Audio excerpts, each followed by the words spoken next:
Hola amigos de Panorama Náutico, hemos navegado por el Océano Índico y ahora nos quedan dos rutas para volver al Mediterráneo, para volver a casa. Una es por el Atlántico Sur, iniciando la etapa en Ciudad del Cabo, y la otra es en el Mar Rojo, que es de lo que os voy a hablar ahora.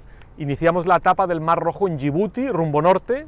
Recordad, el Mar Rojo son unas 1400 millas de largo, incluyendo el Golfo de Suez, y de ancho máximo son 200 millas, o sea, tampoco está mal, el Mar Rojo.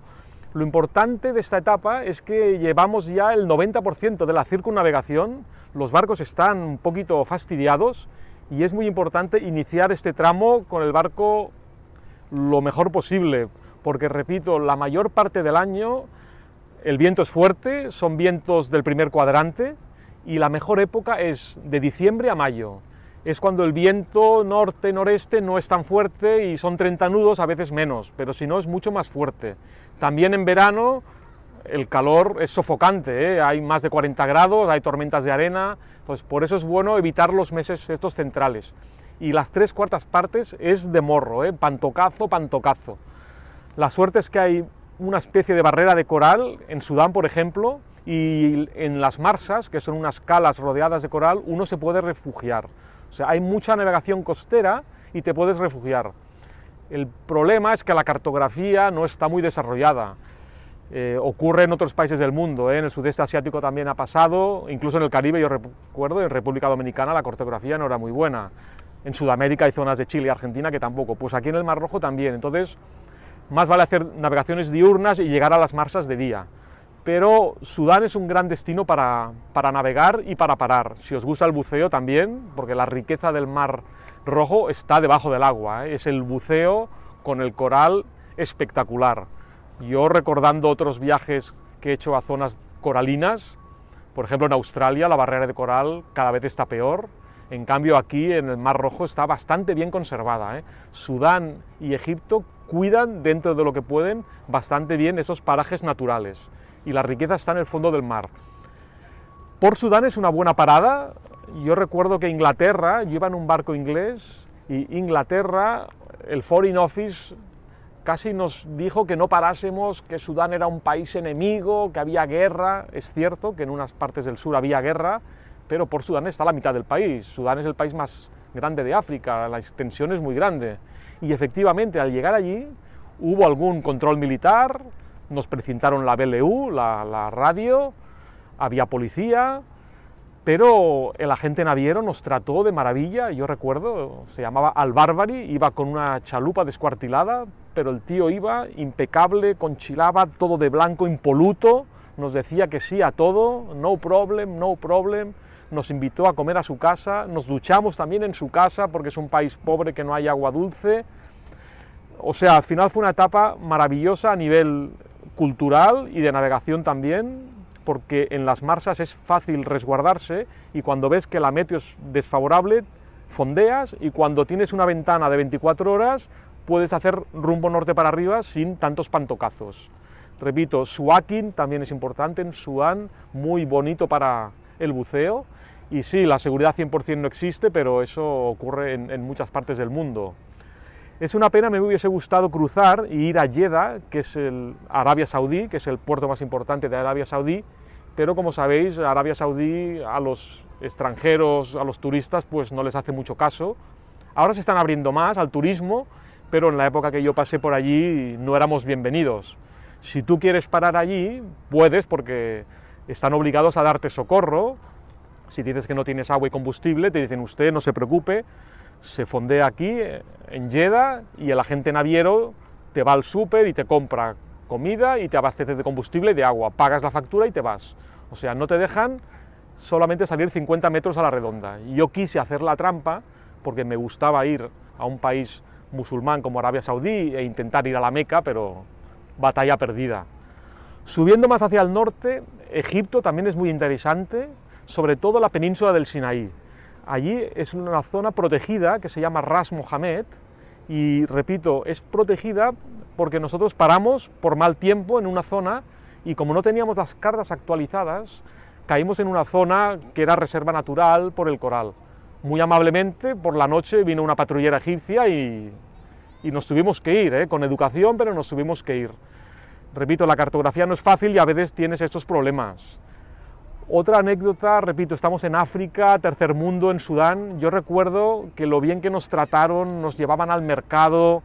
Recuerdo que hasta un tripulante cogió un vuelo y pudo ir hasta Europa. Y otro tripulante hizo una llamada telefónica en una cabina pública hasta Estados Unidos. O sea, el Foreign Office inglés nos dijo, vais al infierno, y luego resulta que no.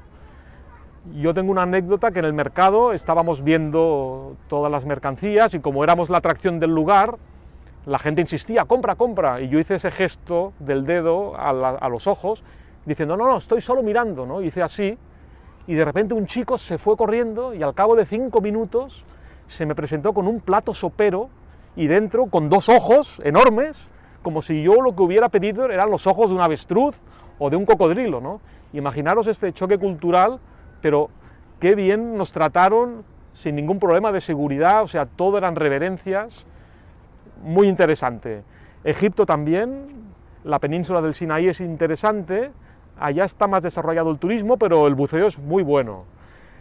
Tienes una opción en el Mar Rojo, al final, repito, lo que manda es la meteo, porque si la meteo es mala, lo mejor es arrumbar a la costa y esperar buen tiempo, y si no, hacer bordos, pero 30 nudos pantocazos, los barcos sufren. En Egipto, lo que nosotros hicimos es parar en un resort, y como era un hotel que tenía un pequeño pantalán, alquilando una habitación de hotel nos dejaban tener el barco. Entonces esa era un poco la excusa para nosotros ducharnos, lavarnos, comer bien y tal, y repito que parecía que fuéramos, estuviéramos en el paraíso, que fuéramos los reyes del mambo, porque un hotelazo de lujo, y nosotros allí éramos los únicos inquilinos occidentales, y nos trataron de maravilla, precios razonables, o sea, muy, muy interesante. Más hacia el norte, si vas por Aqaba, llegas a Jordania, allá es una zona un poco conflictiva, porque esta parte del Mar Rojo, hay una zona que pertenece a Jordania y la otra a Israel. La parte de Israel es Eilat, que es su zona marítima, que les da acceso al Índico, pero es una pena, porque yo en Israel sí que vi una actitud muy negativa, muy dura, presencia militar enorme.